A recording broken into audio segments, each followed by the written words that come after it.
Welcome to the Close the Chapter podcast. I am Kristen Boyce, a licensed marriage and family therapist with a private practice, Pathways to Healing Counseling. Through conversations, education, strategies, and shared stories, we will be closing the chapter on all the thoughts, feelings, people, and circumstances that don't serve you anymore and open the door to possibilities and the real you. You won't want to miss an episode, so be sure to subscribe. Welcome to this week's Close the Chapter podcast. If you are feeling anxious or you're a perfectionist, a high performer, feel like you always have to get things done and you never get everything done on your to-do list, and you've had anxiety, but yet it doesn't feel like, ooh, it's crippling anxiety, and you have a lot of fear about what's going on just in life, this is the episode for you. We're talking about what is high functioning anxiety, what is its impact on you, sex, intimacy, relationships, friendships, your psyche, your motivation, all the things today. So we do talk about sex at parts. So if you have little ones that are around, you can mute it, you can pause it until you can listen to it without little ears hearing this. I really think this is a conversation that we haven't talked enough about. We don't talk about our energy and how much achieving, getting things done impacts your motivation, your inspiration, and your body, in your mind and your spirit, and how that becomes and takes over and runs your life. It becomes the focus. And I want to talk about it. And so I'm excited about my guest today because this is what she specializes in. At the end of the day, we all want to feel better. We want to have more energy. We don't want to feel like we have to have everything perfect. We don't want to feel guilt when we say no or don't get our to-do list done or don't get things done. I want to throw that all out the window. And what I want to replace it with is talking about what really matters, how we feel, what's underneath the anxiety, what is driving the anxiety. Shame, not feeling good enough. So if I just do everything perfect, if I just achieve, and then how does that affect us with intimacy in our body and our minds and relaxing and finding joy? This is something let's start a conversation about, and let's do it today, shall we?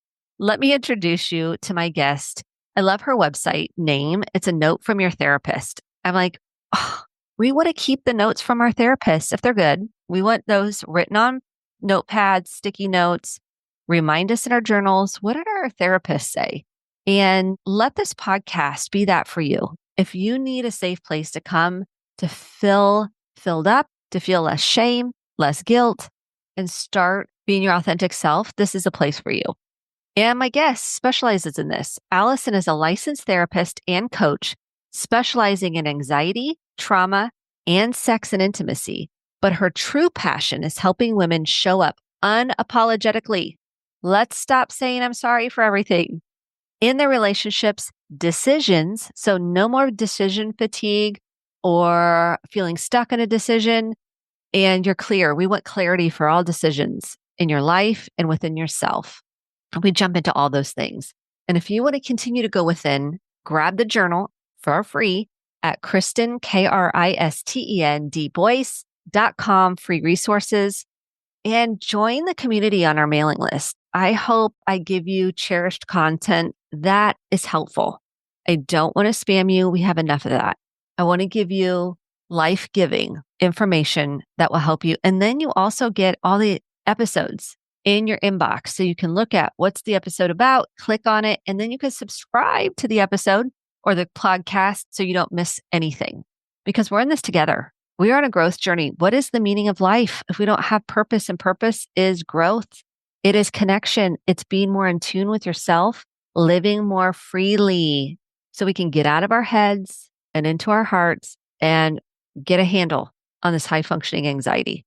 So here is my conversation with Allison, and I hope it's helpful.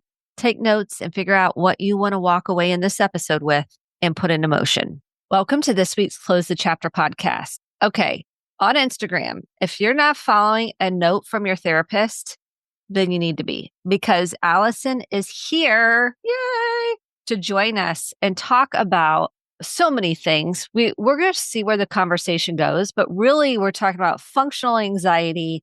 Where is confidence? You might be confident, at work, but then you're not so confident in the bedroom or about your body or in different areas of your life. So we're going to really hone in on this idea that where does confidence come from? How does anxiety play a role in that?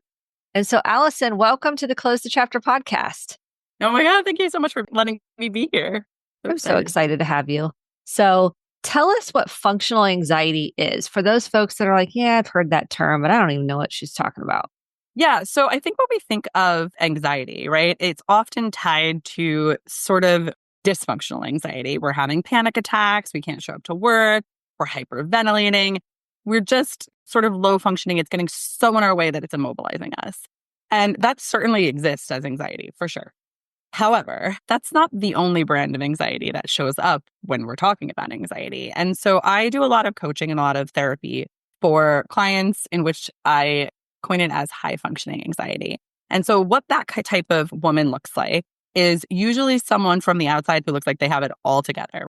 They're not falling apart. They typically have a successful job. I would even say a very successful job. They might be a CEO. They might be a business owner. And even if they're not necessarily in the career space, they're like a stay-at-home mom who's just functioning all over the place. They're the first person to show up to the bake sale. They're the ones who just like always have their kids' clothes organized. And so from the outside world, there is this just picture of someone who has it all together. And yet inside, internally, the noise inside their brain is just as buzzy and is just as self-deprecating as someone who might be having like over panic attacks. And so the reason I say high functioning is it doesn't limit their ability to show up to the world, but what it does limit is their own confidence, their own ability to really see that they can accomplish anything, not just the things that they have, right? It still is a really limiting force. It's just not completely destabilizing. Yeah, that makes sense. Okay, so let's throw this on the table. So we've got somebody that is doing well at the office, but yet when they have their kids, they can feel this anxiety coming up because of maybe, I want my kid to have the manners, or I want my kid to look a certain way, or get the good grades, or get into certain college, or make the team, or whatever. Would you say that's a hint? Like that's the start of somebody you're going, yeah, that's what you're talking about. Yeah, absolutely. And I think high functioning anxiety and perfectionism go very closely together. Someone who is constantly trying to be the best at everything all of the time, they're going to have anxiety because that's an impossible standard for anyone in the whole wide world. And so it doesn't just show up, like even if they feel like they have it together in one aspect, let's say work. Yeah, those are great examples. I'm sending my kid together and to school, but oh my God, on my drive home, I'm thinking, I didn't really brush her hair that well. What is everybody going to think of me? And it isn't so much that just like this is a fleeting thought, it's consuming. It like takes brain space. You're ruminating over it. Your heart rate is going up. And then it's creating this neural pathway that's just sort of like everything has to be good enough for me to be good enough. Everything has to look perfect. Everything has to be put together. And that is suffocating energy. Who can live up to that?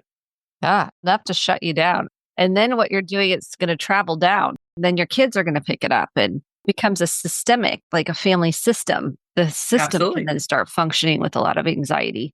Yeah. So when someone says, I feel confident or I feel like I'm less anxious, let's say you're less anxious at home. Let's just take this for example. But then in the home, you get more anxious in the bedroom. So we look at how does high functioning anxiety, like you look like you're okay at home, but then you talk about sex or intimacy and now you're anxious. You know, one of the pillars that I believe in strongly is that confidence is a skill. So I talk about this very readily on my own podcast, very readily and on my Instagram. And the reason that I put it that way is we can learn how to feel good about something. So maybe we've gotten a lot of praise. We've had a lot of support around homemaking. Okay, I feel pretty confident that my kids are taken care of. They get good grades. They do have those good manners. I feel good there. But we haven't maybe had the same support or the same encouragement or this like flexing of the muscle in our intimate life. Okay, I know how to discipline my child, but I actually don't know how to talk to my partner and say, hey, I don't like that. Don't do that when we're in bed together. I don't know how to put on some lingerie and feel sexy. Someone invites me to the pool for a kid's swim party and I'm suddenly sweating thinking like, oh my God, I haven't gotten a tan yet. It's too soon to be putting on a bathing suit. And so this hyperconfident person isn't necessarily blanketed with their confidence everywhere. It really is situational. And that's an unfortunate thing. I wish that confidence was just standing on the platform of I am good enough no matter what I'm doing. I don't have to have it figured out. I don't have to have a certain body. I don't have to know exactly what I like in the bedroom to be communicating with my partner. But it doesn't always show up. We don't get a lot of messaging around that on like how to be confident in these sort of, I don't want to say less traditional spaces, but like we talk about body positivity. But I've appeared on 100 podcasts and I listen to podcasts all of the time. I actually can't think of that many opportunities that I've heard or participated in a conversation about sex, intimacy, partnership, how to embody your sensuality outside of just feeling good in a bathing suit. It's like body positivity really is about just like looking in the mirror and not thinking you're fat. But it isn't about how to like use your body, feel good inside your body, let your body be a safe space. That's so true, because it is, if you don't feel safe in your body, or maybe you don't even like your body, you don't even like the body, then you're not going to be like, yay. Let someone else touch me. And sex is the most vulnerable thing we do. Like fundamentally, literally, we are naked. We are stripped from our clothes. We are letting someone see us. It's a space that we really have to have learned how to be mindful. Mindfulness is like noticing sensations without judgment. And that's hard enough when we're just like meditating. But now when we're intimate with a partner or partners, it's not only am I being seen, which is probably uncomfortable, but also I need to feel all the sensations and notice all the little moments and not be so head-centered, right? It's really more like heart-centered. And that's really hard, especially for back to sort of like high-functioning women. I think that's hard for all women. But especially if you've been conditioned to really be like thinking, if you're an executive, you spend a lot of your time thinking about how others are going to perceive what you're going to say. How do you land this sale? If you're a good mom, you're really thinking about what am I doing and how is this going to affect my kid? Suddenly in the bedroom, it really is supposed to be mostly about you. You're a better partner if you know what you want, if you can direct someone. Like, of course, the other person's there. But it is really a self-experience. And I think as hard as that is for all women to get out of, someone who spends so much of their time inside of their head to then switch completely to the other side and be so heart-centered, really very, very, very difficult. How does someone do that? They're like, yes, I want to do that. I don't even know how. And then I'm worried about my partner. Do they like it? Do they not like it? Am I satisfying them? And am I not satisfying them? How do you help women get out of their heads and into their bodies? Oh, I love those questions. Thanks for asking. Usually when I start, so I actually do sex therapy as one of my specialties with women. And, sex therapy gets a weird misunderstanding. Honestly, the reason I call it sex therapy is we're literally just in therapy talking about sex. That's all sex therapy is. But usually what I'll ask women to do is like, okay, I think figuring out how to be fully embodied inside of the bedroom is like, that's the end goal. So we're just going to start to get comfortable with our own bodies now. And that can look like you can put it in a sexual container and like that means self-pleasure. But it doesn't have to look like that if that's too far out of reach for someone. I go to a pole dancing studio. I use this as an example all of the time. And I was really careful about which place I decided to join. And this place, like the vibe and the culture of this pole dancing studio is simply to just connect with your own body. Close your eyes, dance like no one's watching, listen to the music and just move. And that has been a really healing experience for me that has absolutely nothing to do with sex, but it's taught me to forget about other people and just listen to my own body and move. It doesn't have to look as like that, like a pole dancing studio, but like where in your life do you feel comfortable inside of your body? A lot of women answer yoga, right? Yoga is really popular. It's something that's very trendy. It's something that's accessible for a lot of women, though not all women. So it's like, okay, really like think about your mind-body connection in those moments. What is your body feeling? What are you noticing? What feels good? How do you move? What do you like? You're just starting to build the muscle of trusting your body and like letting it be a place that isn't full of judgment, but just a place that's full of experience. So what if someone says, I just hate my body. I feel like I'm fat. I don't like how my chest look, I mean, whatever, whatever the thing we don't feel confident with, Yes. we're taking that into the bedroom. And so how do we work through those thoughts or that negative body image in the bedroom or sexually? Because that plays out. Oh, yeah. That definitely plays out. Somewhat of an unpopular opinion, but I'm going to say it anyway. I don't know that you need to like your body to enjoy sex. And I know that sounds wild. And think about it. Imagine any sex scene you've ever seen on TV, even a PG one. I don't care if it's Grey's Anatomy. First of all, they're two hot people. They're movie stars. So they generally have good bodies, but for cultural norm standards. They're also full of makeup. They're posed, they're positioned, they're edited.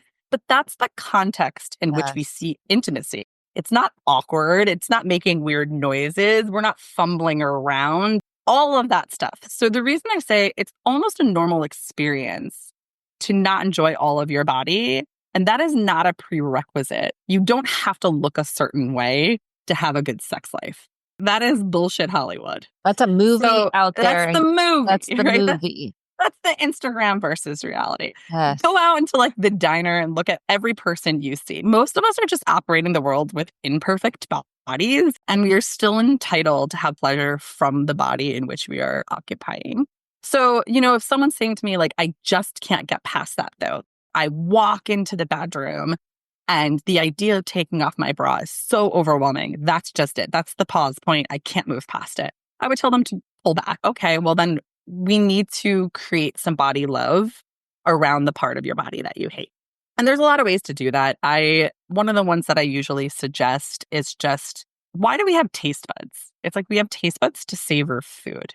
Your tongue isn't necessarily supposed to look a certain way. Like we do have a context for the idea that a part of our body can be for pleasure and we don't have the judgment around it. Why do we have the judgment around our breasts? Well, because we've been conditioned to think that. Just like putting some love there. So like breathing into the space that feels the most imperfect and like sending it some love. And this is where people usually roll their eyes at me and they're like, oh my God, she's going to bring in breathing exercises to everything, no matter what we're talking about. But it's like sitting with that feeling. It's okay that I don't like this. It's okay that I'm not proud of how I look right now. Maybe that will change. But I am allowed a fulfilling sex life and I'm going to send kindness to that space. And that takes a lot of work. That's not just like we have someone like hippy dippy self hug and now we're ready to storm into the bedroom with our clothes off. It takes a really long time to build confidence about the parts of ourselves that feel unhealed and that we're having judgment around.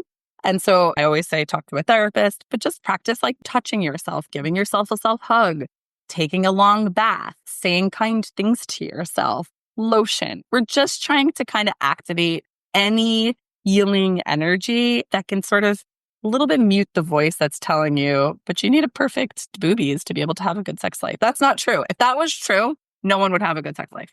Exactly. Right. Yeah. I think these are important things to begin with. And then how much do you think trauma plays out in the bedroom? Trauma plays a enormous amount in the bedroom. So if you are a survivor of all trauma, but particularly sexual trauma, that is going to understandably make it more difficult. So I do a lot of trauma counseling, and the way that I sort of look at trauma, it's an experience that took your power away. What we then have to do is reclaim that power, and it's absolutely possible. I have seen it happen many, many times. It's also really hard. It's unfair and it's hard. All the things I would say to someone who has not experienced trauma, I'm going to say the same things to the person who has, but I'm just going to ask them to have a lot more patience and a lot more understanding with themselves. And that becomes even more self-centered. If someone comes to me and they're like, I've been traumatized and like just the idea of sex is so off the table for me. It's so scary. It's so dangerous. I would say, well, that's a really far goal then. We're really, really going to focus more on your mindset of feeling safe again. The buzzword is safe because it's important. We can't do anything that we're scared to do. Our bodies just shut down. So we need to make our body be a more safe place. And that goes back to like self-love. People can use meditation. People can use mindfulness. But just reinstilling the power before I would involve another partner. And I think EMDR can be eye movement, desensitization, reprocessing, or any of those modalities. Yes. Somatic experiencing, brain spotting, we can name a lot. Could be really helpful to try to reduce that sense of fear. And so you can feel more secure in with your nervous system and on the inside, which I think could be really helpful. Yeah. That is not to say if you've had trauma, like sex is off the table for you. I certainly don't want that to be the correlation. It's just each one of our lives is really individual. So if I'm working with a client, it's such a personal experience. So we can always revisit a goal. If it would someone starts session 1 and they're like, listen, that's off the table. I can't even think of that. It's like, okay, how does it feel? It's at session 3. Does the body still feel unsafe? And yes, okay, then we need more work to do because we need to feel safe. We need to be able to communicate. And the thing that I think is extremely important when it comes to intimacy is knowing what you like. And most women have not given themselves permission to explore what they like sexually, whether they're with themselves or with a partner. It's just like you show up and it kind of like sweeps you away. The experience sweeps you away. You're not giving feedback. And when I talk to women particularly about this, I do sex therapy with men too, but I find this shows up with women. I'll say, well, why? You didn't like that. Why didn't you say something? And the number one response is, I didn't want to hurt their feelings. And again, back to that, my feelings come secondary. My role is to be other oriented. My role is to show up for someone else. And it's like, okay, but I promise not only are you going to have a better sex life, but your partner is going to have a better sex life if you're getting pleasure from what they're doing. Not just like mediocre pleasure, but mind-blowing pleasure. And that voice is really has not been conditioned in most women. It's whispers. It's like, don't say that. I mean, you're going to push them away or judgment, or they're going to hurt them or like you said, or criticism. I mean, there's so many that we've sifted it all out. We're like, yeah, I'm not doing that. So how much of finding your voice, because that seems, I mean, we've been conditioned out of our voice. We didn't have a voice as kids, many of us, or many people, I would say. And now to become more secure, finding your voice, I feel like is a big part of that. How do you help people find their voice? Usually I do an exercise and I ask them to just go back to the basics. So I have a 4-month-old and it's amazing to watch her grow. And like, even by 4 months old, only 4 months old, she has strong opinions. Yes. And I keep looking at her and I think, God, life is going to start to pull those things away from you, right? And that's what happens in life. And I've had many clients say like, oh, well, I felt really confident wearing jeans and a t-shirt, but I was told that wasn't ladylike. I felt so sexy wearing a bikini, but someone told me I was too fat and it didn't flatter my body. We gather all these outside voices that dims our own voice. And so let's rewind. Go back to the basics. Where did you used to feel confident? Why I joined a pole dancing studio is when someone asked me this question, which was life-defining for me. They were like, what did you do as a kid? What did you like before the world told you shouldn't like it or it was the wrong thing to do? And I was like, I loved swimming and I loved dancing and I was good at neither. I was on swim team. I came in 4th every single competition. I never lost, but I never came in 1 to 3. And dancing, I have 2 left. I'm 6 feet tall. I have 2 left feet. I'm not a good dancer. And so I moved away from those passions. And my coach at the time was like, just go do it. And I put a pool in my backyard. I use the word pool in very strong quotation marks. It's basically like a big, disgusting body of water. It's like the ugliest eyesore, but I don't care. In the summertime, I get in my quote unquote pool and I swim. And that is a place that I'm restoring my personal uniqueness. And though it feels unrelated to finding your voice, it's like that is how you start to find your voice. Recollect and re-embrace the pieces of yourself that are you. Because we all look different. Every one of us likes different things. And most women don't know that. And something I always think about is like COVID. COVID happened, the world shut down. And I did it so many sessions. And I'd be like, okay, in the absence of the world, what do you like to do? And most people could not answer that question. No idea. So go back, think about the things that restore you, inspire you, uplift you, like they fill your cup. That is going to help you start to reconnect to that voice inside of you. It's going to build confidence. It's going to restore your power. It helps you show up. And I think that's even true for high functioning women. They're so used to go, get things done, take care of everybody else that they lose themselves. I'm like, you've lost yourself. That's even true in that stage of life, or that when you're that person. Yeah, I would go even one step higher. I'd almost say it's definitely that person. Part of the reason I work with high functioning women is I was a high functioning woman, and I don't think anyone becomes a therapist without their own healing story. But I had a really, really successful career. I was a private investigator. I worked for corporate investigations. I partnered with the government and the FBI. And I just had this moment in my life at age 29. And I was like, I'm doing all the things. I live in New York City. I had a sick apartment in Astoria. And I was making a huge salary for less than 30. I had a huge corporate title. And I was like, is this really the point of adulting? Like, I am hustling so damn hard for everyone else. I have friends, I go out, I travel once in a while, but like this can't be it. And, I burnt out. I really had one of those cracking points.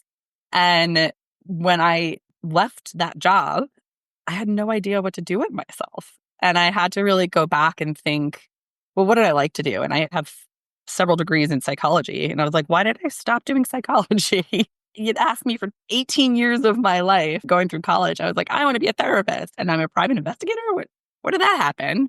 And so I went back to school and I became a therapist, and that's what I do now. And now I am very aligned to what I do. I love doing what I do. I love talking to women. I love showing up on stages and helping other people.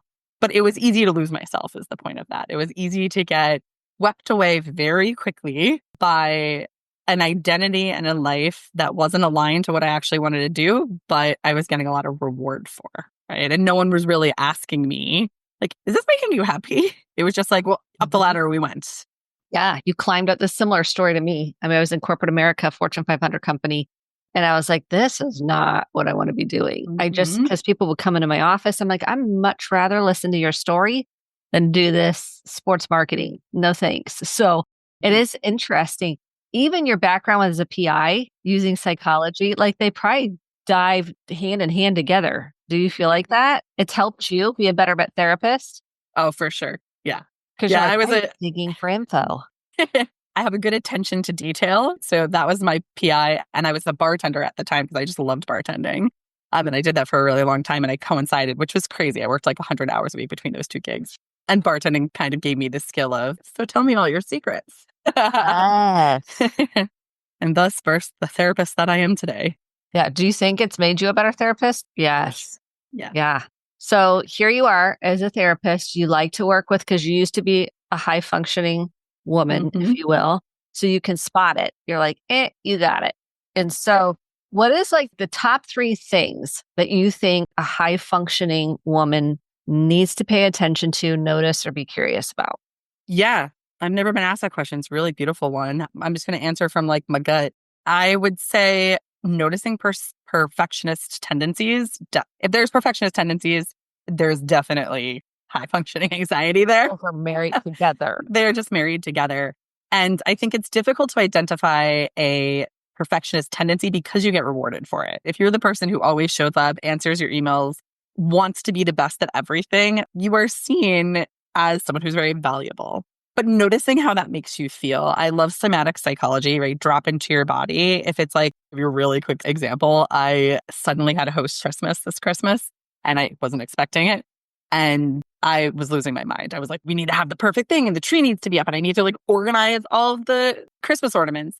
And I dropped into my body at that moment. And I was like, I'm an anxious disaster right now. This does not feel good. I'm not hosting the Christmas spirit. I'm making sure that each candle is aligned. No one cares, right? No one cares. But that was a cue to myself that I was off track and that I was really operating from anxiety and not good family spirit. So perfectionism, I would say number 1. Number 2, I would say boundaries. Someone who has high functioning anxiety typically has poor boundaries. And how you can kind of check that is when someone asks you to do something, are you saying yes because you feel like you have to say yes? Or are you saying yes because you authentically want to go? I know that one gets a little tricky because of if your boss is texting you, you might be like, I feel like I have to respond to that. But if someone's like, hey, can you help me move? Do you mind bringing me the casserole to Christmas? Right? If you're just kind of knee-jerk reaction yesing, that's usually a signal that, there's some anxiety in the mix. And the last say is I would check your self-care. So I find that people with high anxiety don't prioritize self-care, or the self-care that they do prioritize is very superficial. Listen, I love a good manicure. My nails are very important to me. That is not authentic self-care, right? It's very fleeting. It's very superficial. And so if you are not making time to prioritize your needs and really lean into restorative energy, I would question why. And it's often because someone doesn't feel like they're entitled to it or doesn't know how to make space for it. And that's usually cues of like, again, we're not talking big panic attack, obvious anxiety, but this anxiety has their teeth in all of these little pockets. Yeah. And it seeps into the body. I Mm-hmm. remember in college, I was like, I'm vice president of student body, president of this. I mean, it was ridiculous. And my body went boom, monostrep and bronchitis all at the same time because I wasn't paying attention. I wasn't paying attention. I was in that, I got to say yes, I got to achieve. And the body just shut me down as I was doing my own work. That was such a signal. It was like trying to teach me something, but did I learn? No, I like bypassed it. And I was like, yeah, I'm good now. I'm fine. But it was such an indicator of high functioning anxiety because I was operating at a level that wasn't sustainable. If you're operating at a level of trying to please and take care of everybody, it's not sustainable. And that's your first clue to say, what am I running from? What am I running towards and running away from? Yep. And it was like such a signal. I think that's such a signal. If you're super busy and you're busying yourself and you're trying to achieve everything, like boom, there's your indicator. Yeah. Alarm bells, pay attention. I just bypassed it. I saw an Instagram post, and I'm embarrassed to say that it was an Instagram post, but I saved it for a while. And it said something to the effect of, if you're not attending to your wellness, you'll be dealing with your illness. Yes. And I'm a very deep believer in like the idea that we have mental health and physical health is BS, right? Like that's our system and our culture puts it together. Our body does not know the difference. We are one intricate system. So yeah, for sure. That's definitely, I just came off the flu for a week. And my husband had and he had a real sit me down, and he was like, I don't think you're getting better because you're laying in bed answering emails. Practice what you preach, girl. I was like, you're right. You were right. I know when someone tells us, because the flu takes you, I had it last year. I mean, it took me down. I feel for you.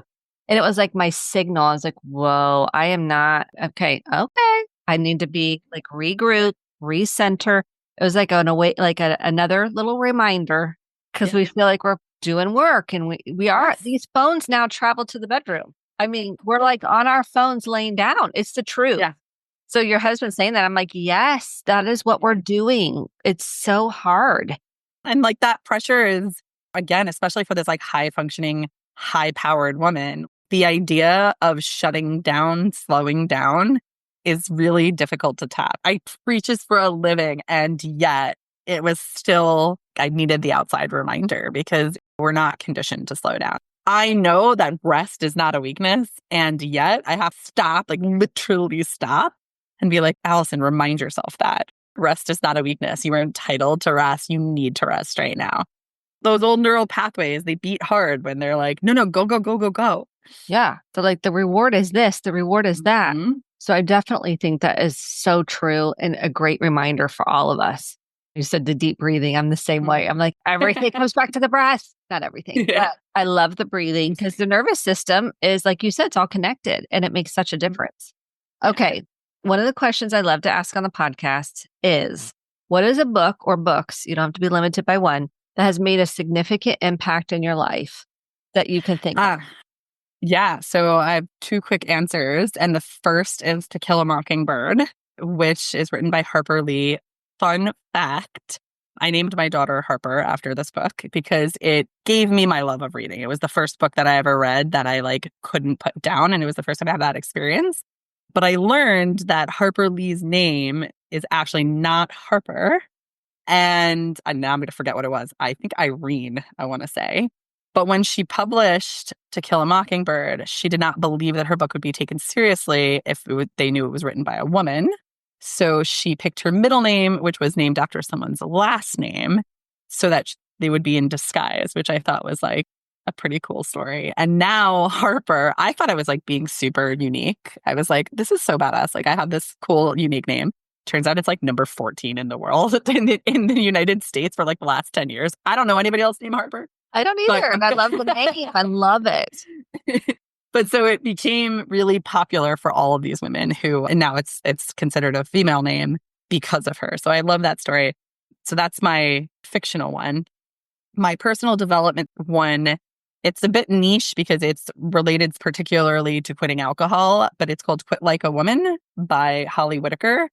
And I was renegotiating my relationship with alcohol myself. I am lucky I have no sort of addiction in my life, but I just felt like if I wanted to live my biggest, boldest life, that I'd never wanted to wake up hungover again.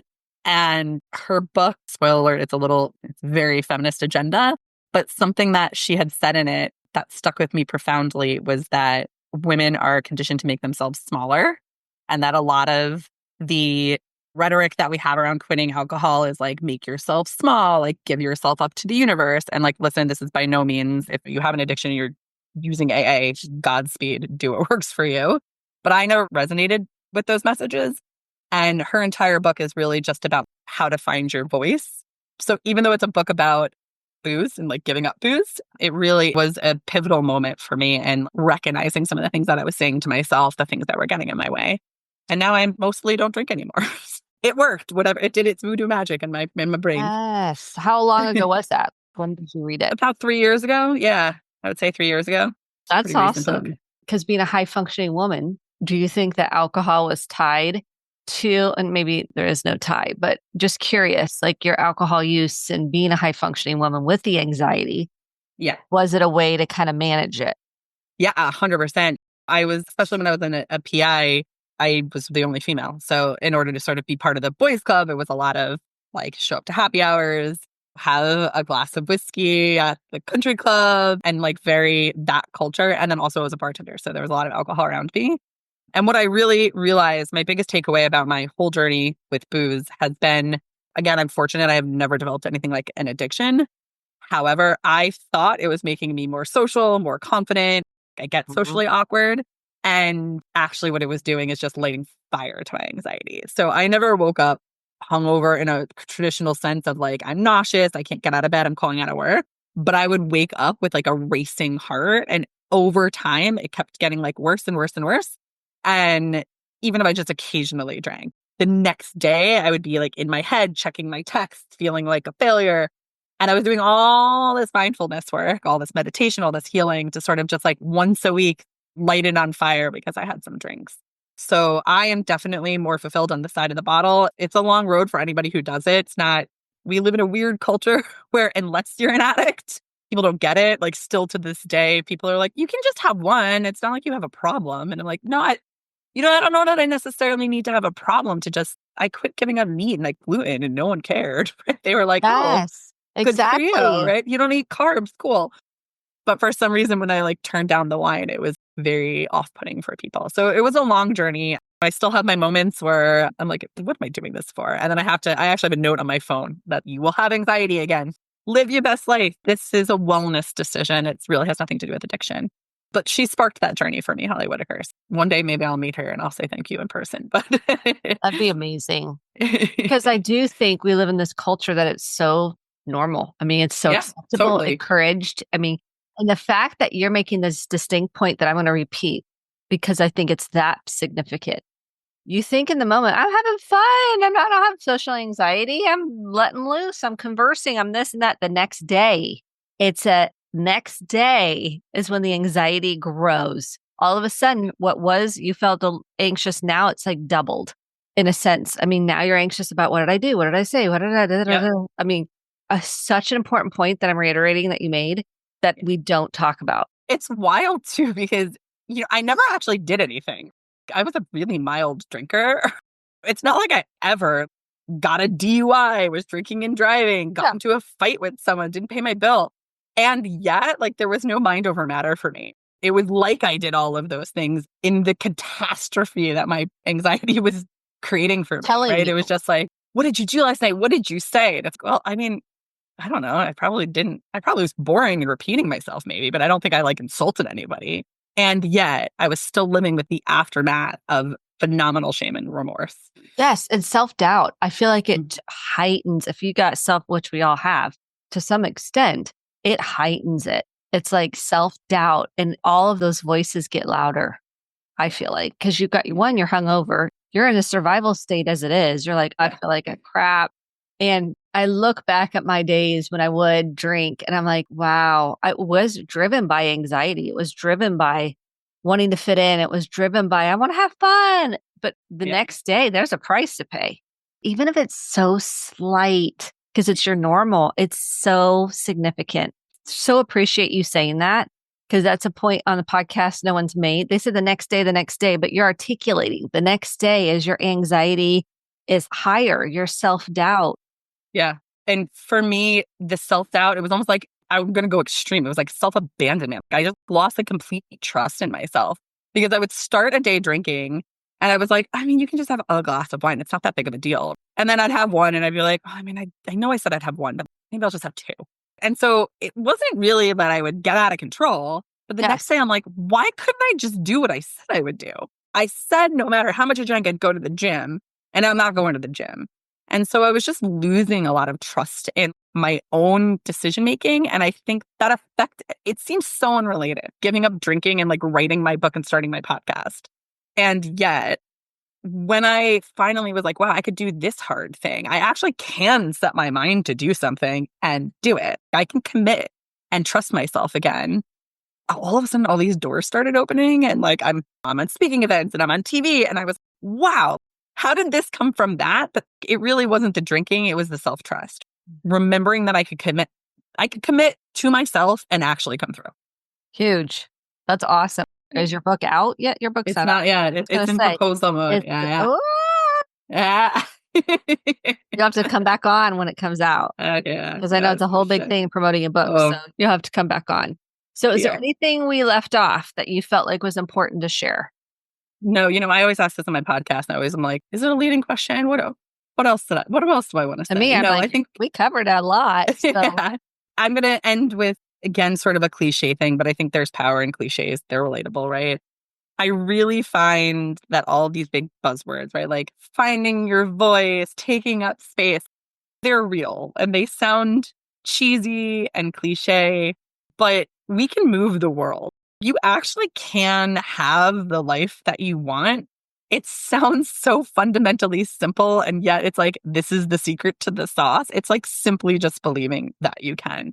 You don't need a prerequisite for confidence. You can feel confident in the bedroom, even if you have weird boobs. You can feel successful, even if you haven't started your Etsy shop yet. It's like, we just need to remember that we have worth and that we are always becoming. And we're going to get there. We're going to get there. And I just wish if I could like implant that chip into each and every woman I see, the whole world would be a different place.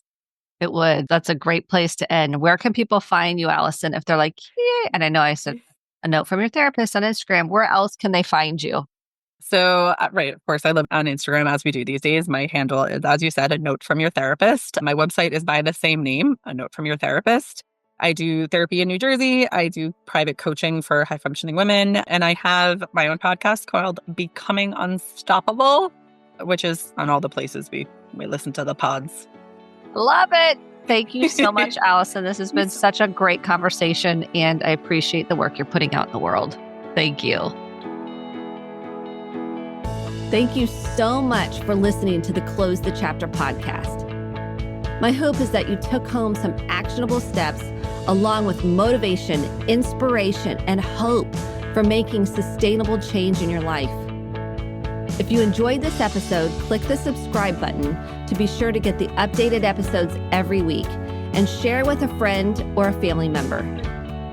For more information about how to get connected, visit Kristen, KRISTEN, Boyce, BOICE.com. Thanks and have a great day.